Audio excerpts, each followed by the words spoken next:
Ano naman masasabi mo kay Pastor Apollo Kibuloy? Ano naman sasabihin ko doon? Di ang masasabi ko di pugante. Ay, hindi pala pugante. Kung na mga ganon, pugante. Oo. Oo. Alam mo, ang mga takot, yung mga taon takot na harapin ang kasalanan, yan yung mga guilty. Ika nga, if you're innocence, ika nga, may kasabihan na innocents are brave as lion and the guilty flee. Yun. Oo. So yun lang. Ayoko pag-usapan. Sige, Buloy. Bakit pugante? Bakit nahuli na ba siya tapos nakatakas? Pugante, hindi. Pumupuga ka sa batas eh. Di ba tumakas siya doon sa compound niya? Umalis siya, di ba? Ganon. So yung pugante, mga ganon. O bahala ka. Kung kampiyan mo, sige, Buloy. Wala akong pake. Oo. So, I don't know how to define it. Yan. Pugante sa batas. In hiding pala, in hiding. Boss, ano masasabi mo sa Pogo? Nakaw! Sino ba pa si Muno niyan? Di ba si Harry Roque?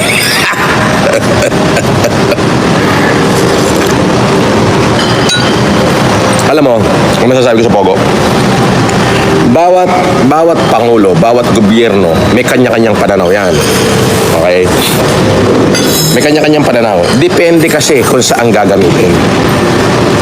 Kung yung sanang Pogo, kasi itinayo yan, kung hindi ako naniniwala, pinapasok ng Pangulong Duterte yan dahil kailangan natin ng pera nung panahon ng pandemic. Yes. COVID noon, COVID-19, during the heights of COVID-19, okay, you know, there is no income coming to the government. Everything is paralyzed. Transportation, food industry, manufacturing industry, including construction, everything is paralyzed. Yes, the only thing that works during that time is the social media. Yes, and there is no income coming to the government. The President Duterte asking help, seeking help from different countries, seeking assistance. So here comes Pogo offering that they are willing to give billions after billions of dollars. So the President said, sige, anong unahin ko? Kailangan ko ng pera. So pinapasok niya yung Pogo. Yes. O dyan pa si Harry, naging bahagi pa ng pagpapapasok ng Pogo. So yung ika nga sabi nga ni Aristotle, it is easy to be angry.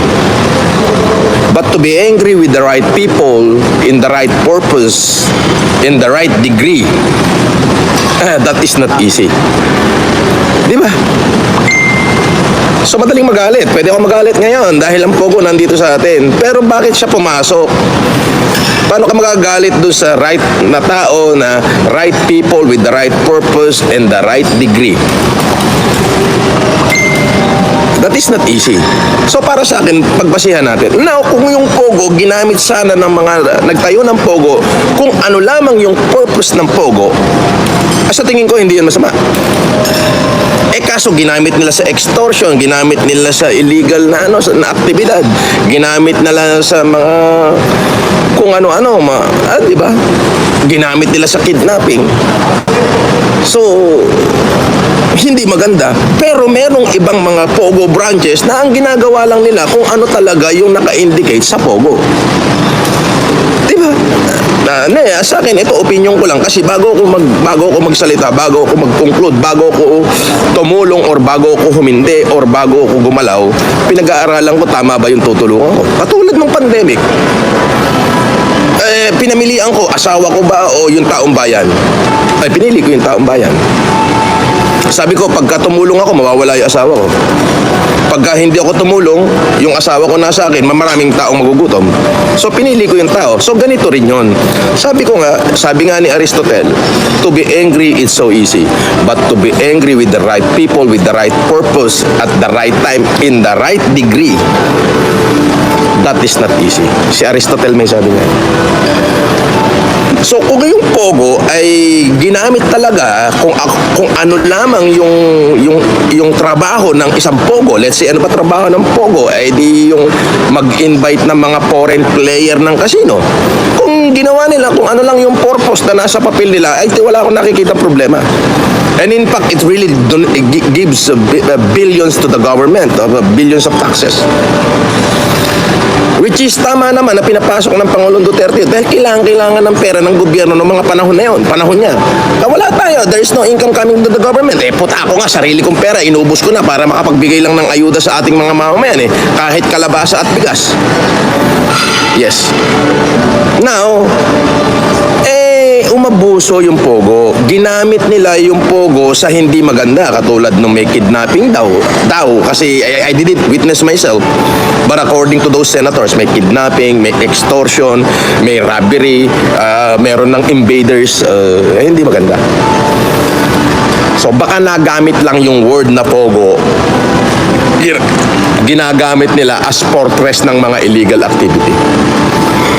Pero siguro meron talagang Pogo na yung Pogo na Philippine Offshore Gaming Operation na ginagamit nila yung kanilang lisensya na talagang kung ano lang yung trabaho ng isang Pogo.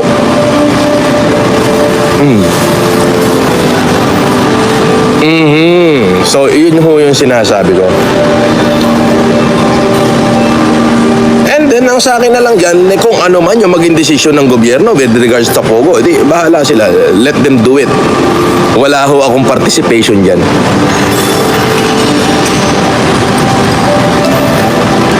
Sabi ni Ian Mamao, bad ang Pogo dahil may hindi nabigyan. Depende kasi depende sa klase ng Pogo yan. May Pogo kasi na mga katulad nitong nandito sa mga nasa NCR, may Pogo dito na malapit sa Pagcor. Ay siguro talagang offshore gaming lang talaga. Pero yung Pogo dyan sa mga probinsya na may kidnapping na at may scamming, ewan ko dyan.